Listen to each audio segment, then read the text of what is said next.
This is page 284. This is the Module 10 test review. Let's start at the beginning. Selected response number 1. Which expression represents the product of 83 and x? The word product indicates that it's a multiplication problem, so we're looking for 83 times x. And in algebra, we write 83 times x with 83 right next to x. The answer is C. Let's move on. Number 2. Which phrase describes the algebraic expression r over 9? r over 9 is division, so which of these shows division? The product of r and 9, the quotient of r and 9, 9 less than r, 9 more than r, it's quotient, it's B. And that's because the word quotient indicates division is the operation.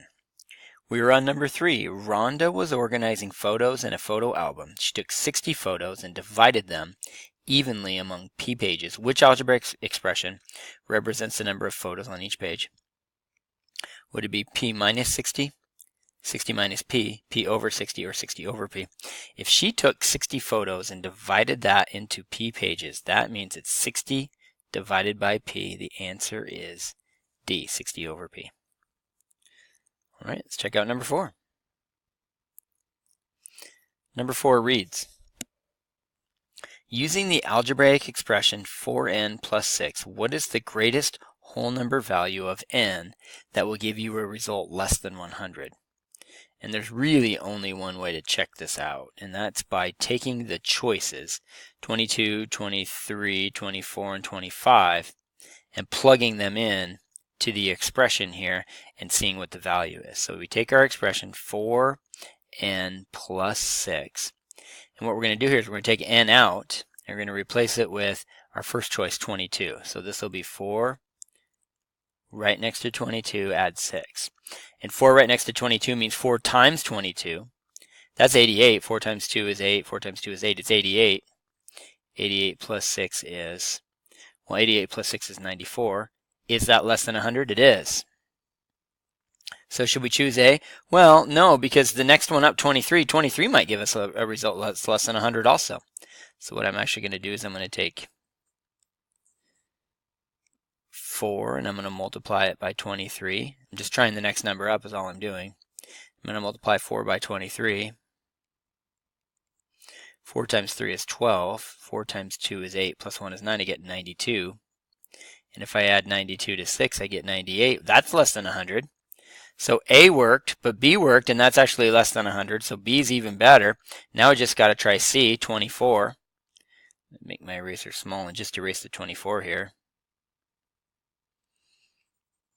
What is 4 times 24? I need to just find out. We do that run here. 4 times 24. 4 times 4 is 16. 4 times 2 is 8. Plus 1 is 9. I get 96. But don't forget I have to add 6. What's 96 plus 6? It's actually over 100. It's 102. 24 is too high. That means 25 is too high. The answer to this one is B. But the main thing I needed to show you there was that the only real way to get that was to plug in several of the options and see which ones fit. Number 5 says evaluate 7w minus 14, and they want w to be equal to 9. So I'm going to take 9 out here and I'm going to make it 9. That means 7 times 9, that's 63, minus 14. 63 minus 14 is going to be 49. I'm going to borrow here. 13 minus 4 is 9, and 5 minus 1 is 4. I get 49. The answer is C, 49.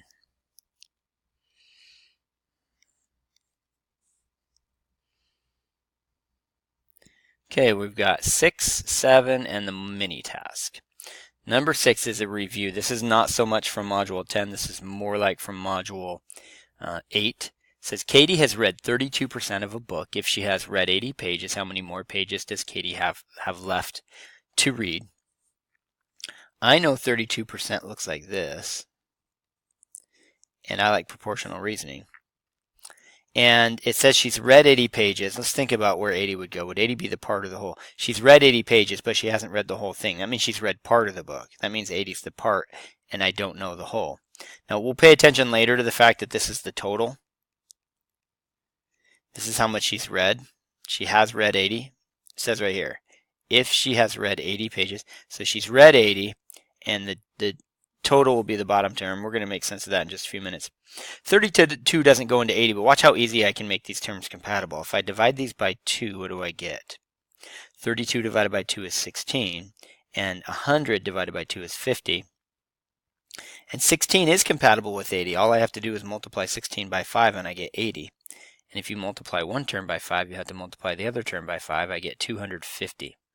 So some kids would be tempted to think that 250 is the answer to this question, and it is the total pages in the book. The book has total 250 pages, but pay attention to the fact that the question says how many more pages does she have left to read.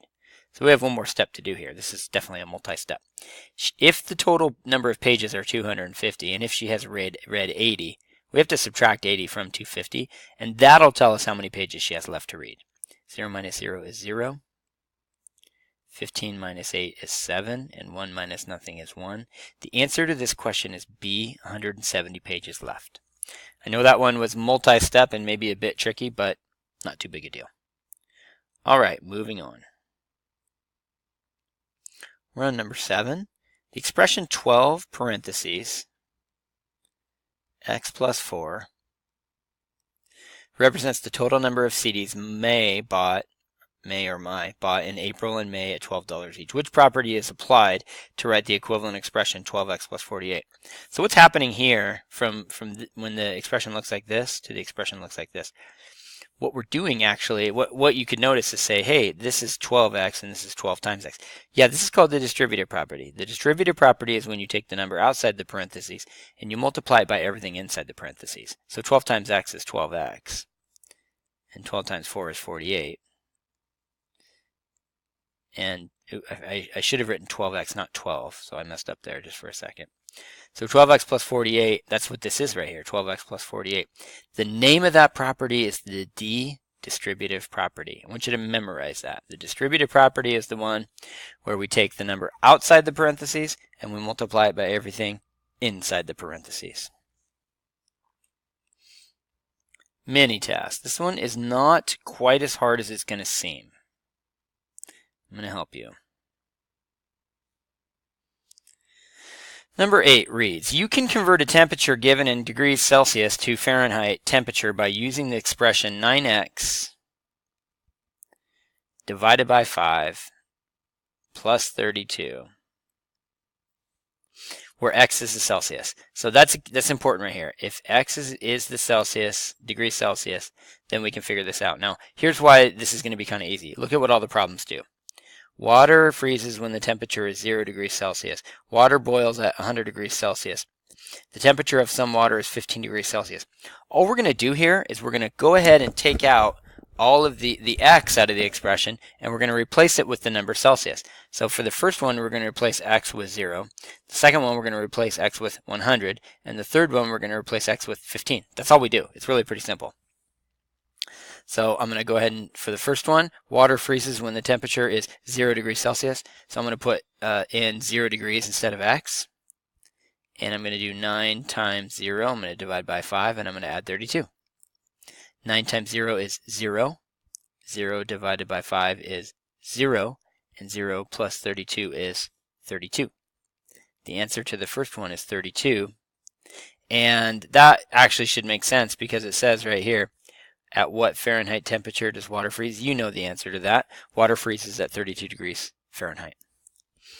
All right, I'm going to erase everything except for the expression at the top. It's the same expression, but it's a new problem. B says water boils at 100 degrees Celsius. At what temperature does water boil in degrees Fahrenheit? So I'm going to take x out and I'm going to replace it with 100. And 9 times 100 is 900. 900 divided by 5 is 180. I'm going to prove that to you. I just know that because 90 divided by 5 is 18. So therefore 900 divided by 5 is 180. I just basically thought of it this way. 5 goes into 90 18 times. So therefore I annex the 0. It's 180. So 900 divided by 5 is 180 plus 32 is 212.